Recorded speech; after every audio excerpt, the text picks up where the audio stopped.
નમસ્કાર ખેડૂત મિત્રો, તમારું સ્વાગત છે સ્ટડી વિથ હેમદીપ યુટ્યુબ ચેનલમાં. તો ખેડૂત મિત્રો, આજે આપણે વાત કરવાના છે ખેડૂતો માટે ખુશખબર. 3 માસથી ઘઉંના ટેકાના ભાવે ખરીદી ચાલુ.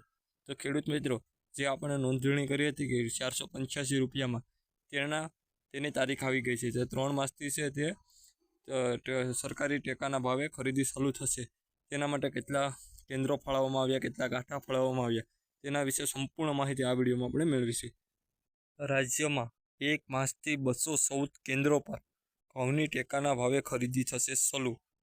ખેડૂતોને 1 ક્વિન્ટલના 2425 રૂપિયામાં ચૂકવવામાં આવશે.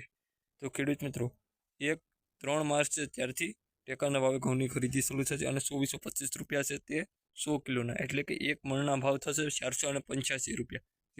જેના આપણે નોંધણી કરાવી છે તે ભાવે આપણે ખરીદી ચાલુ થશે. ટેકાના ભાવે ઘઉંના વેચાણ માટે રાજ્યમાં 33,863 ખેડૂતે ઓનલાઈન નોંધણી કરાવી છે. તો ખેડૂત મિત્રો, ટેકાના ભાવે નોંધણી આપણે કરાવી તે ખેડૂતોની સંખ્યા છે 33,863 ખેડૂતો છે તે ગુજરાત સરકારના સોપડે નોંધાયેલ છે, જેણે આ નોંધણીનો લાભ લીધેલ છે. રાજ્ય સરકારે 13 જાન્યુઆરીથી ઓનલાઈન નોંધણી કરવાની શરૂ કર્યું છે. તો 13 જાન્યુઆરીથી ઓનલાઈન નોંધણી છે તેની શરૂઆત કરવામાં આવી હતી. આ વર્ષે રાજ્ય સરકાર દ્વારા 2425 પ્રતિ ક્વિન્ટલ ટેકાના ભાવે ઘઉંની ખરીદી કરવામાં આવનાર છે. તો આ વર્ષે છે તે 2425 પ્રતિ ક્વિન્ટલ, એટલે કે 20 કિલોના 100 કિલોના છે, એટલે કે 5 મણના 2425 રૂપિયા, તો 1 મણના થશે 485 રૂપિયા લેખે છે તેની ખરીદી કરવામાં આવેલ છે. હજુ પણ છે આ ઘઉંની ખરીદી છે, આ નોંધણી છે હશે તે ચાલુ છે. તો જે ખેડૂત મિત્રો બાકી રહી ગયેલું હોય તેને ઘઉંની નોંધણી કરવા ગુજરાત સરકાર દ્વારા અપીલ કરવામાં આવી છે.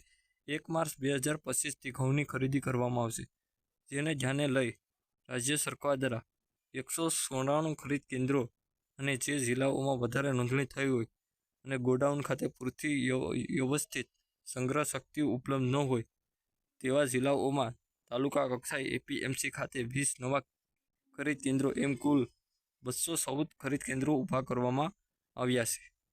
તો ખેડૂત મિત્રો, ખેડૂતોને એસએમએસની ખરીદીથી જાણ કરવામાં આવશે. તો ખેડૂતોના મોબાઈલમાં છે તે એસએમએસથી તેને જાણ કરવામાં આવશે. તો તેનો વારો કઈ દિવસે કયા સમયે છે તેનો વારો આપણે જે મગફળીમાં આવે છે તે રીતે આપવામાં આવશે. ટેકાના ભાવે ખરીદી માટે રજીસ્ટ્રેશન કરાવેલ ખેડૂતોને એસએમએસ મારફતે ખરીદી અંગેની જાણ કરવામાં આવશે. ખરીદી સમયે ખેડૂતે પોતાનું આધાર કાર્ડ ઓળખપત્ર સાથે રાખવાનું રહેશે. ખેડૂત ખાતેદારના બાયોમેટ્રિક ઓથેન્ટિક્સ દ્વારા જથ્થો ખરીદી કરવામાં આવશે. નોંધણી કરાવતી વખતે તમામ ડોક્યુમેન્ટ સુવાસ્ય રીતે અપલોડ થાય તથા માગ્યા મુજબના જ અપલોડ થાય તેની નોંધણી સ્થળ કાઉન્ટર છોડતા પહેલાં ખાસ કાળજી રાખવી. તમારે છે તે તમારું આધાર કાર્ડ છે તેનું જરૂરી પડશે. જ્યારે તમે ઘઉં લઈને જાઓ છો ત્યારે તેની જરૂર પડશે. તો ખેડૂત મિત્રો, જ્યારે તમે ઘઉં લઈ અને તમારો વારો આવે તે દિવસે તમને એસએમએસ સાથે તમારું આધાર કાર્ડ લઈને જવાનું રહેશે અને 7/12/8માં તમારી જેટલી મર્યાદા હશે તેટલે જ ઘઉંનો જથ્થો જવાબપાત્ર થશે.